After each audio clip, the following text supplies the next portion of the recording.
Violence filled the streets as the mayor declared martial law today, naming Detroit as the most dangerous city in America. The homicide rate is at its highest in 40 years. Community activists fear the projects known as brick mansions will become a no-go zone.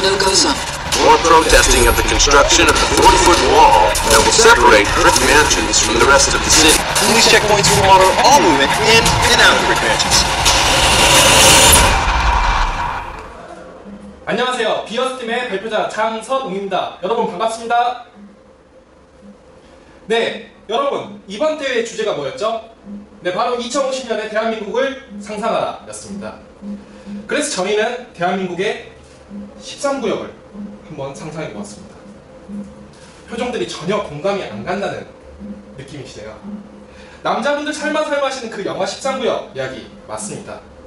처음 보신 영상은 그 영화의 리메이크 작품인 브릭맨션의 첫 장면입니다. 2018년 디트로이트주에서 범죄자가 너무 많아져 그 범죄자들을 브릭맨션이라는 격리구역에 모두 가두어 버렸죠. 실제로 이 영화를 만든 미국과 프랑스에 존재하는 슬럼가의 모티브로 만들어진 영화이기도 합니다. 그런데 저희는 무엇 때문에 2050년 대한민국을 이렇게 무시무시한 상상을 하게 된 걸까요? 혹시 진작 가능한 이유 있으신가요? 지금 머릿속에서 한번 생각해 보시고 저희가 조금 이따 키 메시지를 공개했을 때 여러분들의 생각과 맞아떨어지는지 한번 확인해 보시기 바랍니다. 저희들의 이야기는 1995년 소개된 한 할머니의 이야기에서부터 시작됩니다. 여러분은 얼만큼 오랜 기간 해외에서 살면 한국어를 잊어버릴 수 있을까요? 도대체 어떤 일을 겪어야지 자신의 모국어를 까맣게 잊어버릴 수 있게 되는 걸까요? 충청도 논산군 강경은 황금정 80님, 그리고 도라지 백도라지, 중국 허난성 산골마을에 사시던 정수재 할머니께서 50년 만에 만난 한국인에게 하셨던, 그리고 유일하게 하실 수 있었던 단 두 마디의 한국어였습니다. 할머니는 1943년 공장에서 일을 하게 해주겠다는 말을 믿고 압록강을 건너셨습니다. 그리고 깨달으셨죠. 자신이 도착한 곳이 공장이 아니라 일본군의 막사였다는 것을. 할머니께서 겪으신 참상은 우리에게 잘 알려진 그대로였습니다. 일본이 패망하고 신부는 자유의 몸이 되었지만 이미 환양년이 되어버린 할머니께서는 더 이상 자유의 몸이 아니게 되었습니다. 지금은 아니지만 언젠간 꼭 고국에 돌아가리라 믿고 중국 국적을 거부한 채 50여 년을 사라진 조선의 사람으로 살아오셨습니다. 1992년 남한과 중국이 수교를 맺고 용기를 얻으신 할머니께서는 마카오와 베이징의 한국 대사관에 고국 방문 신청을 하셨습니다. 하지만 할머니의 국적이 조선이라는 이유로 우리는 거절을 했었죠. 그리고 1995년 50년 만에 중국에서 처음으로 만난 한국인 학생에게 자신의 이야기를 전달하게 되었고 그 사연이 신문에 소개되어 꿈에도 그리던 한국 땅을 방문하실 수 있게 되었습니다. 할머니께서 한국에 돌아가겠다는 꿈을 이루기 위해서 임시 거주증을 갱신한 채 조선의 국적을 지켜오셨지만 대한민국은 이를 받아들이지 않았습니다. 차라리 중국 국적을 가지고 계셨다면 더 나았을 수도 있겠죠. 그렇지만 정수재 할머니의 선택이 잘못되었다고 할 수 있을까요? 그것이 아니라면 저희는 우리나라 시스템에 문제가 있다고 생각을 했습니다. 현재 대한민국에는 70만 명의 조선족들이 체류를 하고 있습니다. 여러분들 주변에서 대학을 졸업하고 나 취업 준비 중이야 라고 말하는 학생보다 20만 명이나 많은 수치죠. 조선족 내에서 주로 경제활동을 하고 있는 3, 4세대들도 대한민국 외국인 노동시장의 45%를 차지하고 있을 정도로 한국 사회에서 큰 역할을 맡아서 하고 있습니다. 이들은 자신의 민족적 뿌리가 대한민국임을 분명히 알고 있음에도 불구하고 동시에 자신이 중국인임을 서슴없이 말하고 있습니다.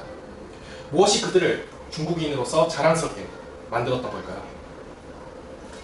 중국은 1960년 북한과의 조약을 통해서 조선족에게 3가지 선택권을 주었습니다. 중국인이 되든지 북한인이 되든지 아니면 중국 거주하는 북한인으로 남든지. 그리고 중국인이 된 조선족들에게 한족과 똑같은 법적 지위를 보장해 주었습니다. 한국은 92년 한중 수교가 이루어진 후에도 공산주의에 물든 사람이라는 프레임을 씌워서 그들을 귀환에 제약을 가했었죠. 정수재 할머니의 사례처럼 말이죠.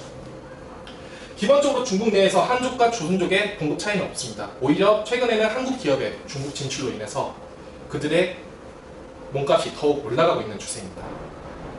한국에서는 부인광고보다 10에서 30만 원을 더 제하고 조선족들에게 지불합니다. 단지 조선족이라는 이유 때문에 말이죠. 중국은 조선족의 문화를 보존해주고 존중하고자 그들의 자치기관을 마련해주고 중국 유일한 소수민족 대학인 연변대학을 설립하게 해주었습니다. 한국에서는 2012년 이후 매스컴에 노출된 부정적 이미지로 대다수의 조선족들이 이미지 편견에 시달리고 있는 상태입니다. 자, 지금 이제 대한민국이라는 국적을 떼고 한번 생각해 봅시다.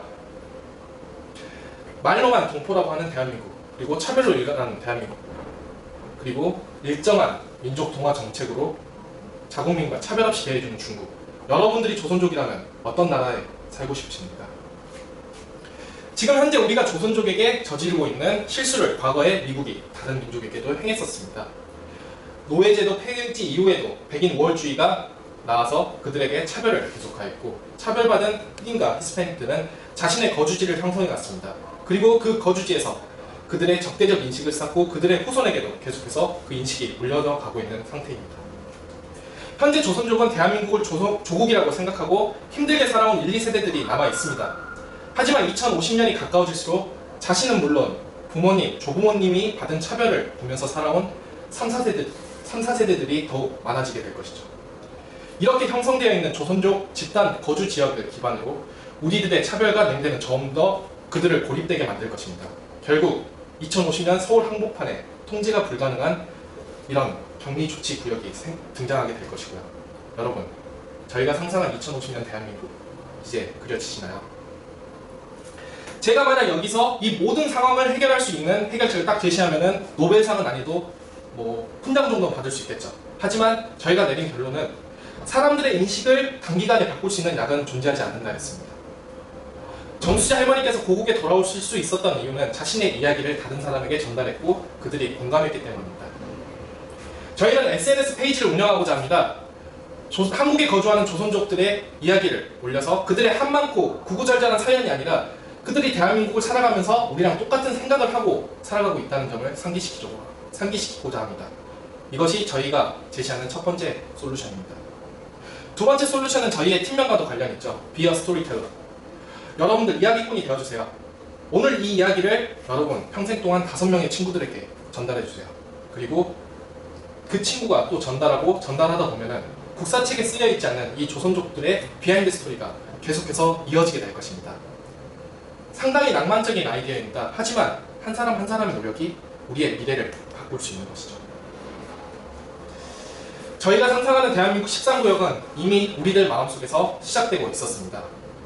하지만 여러분들이 생각하는 2050년과 오늘 우리가 나눈 이야기가 같은 방향을 지향한다면 먼 훗날 우리는 우리와 똑같은 삶을 살아가고 있는 조선족들을 위해서 옳은 일을 했다고 자신있게 말할 수 있을 것입니다. 감사합니다.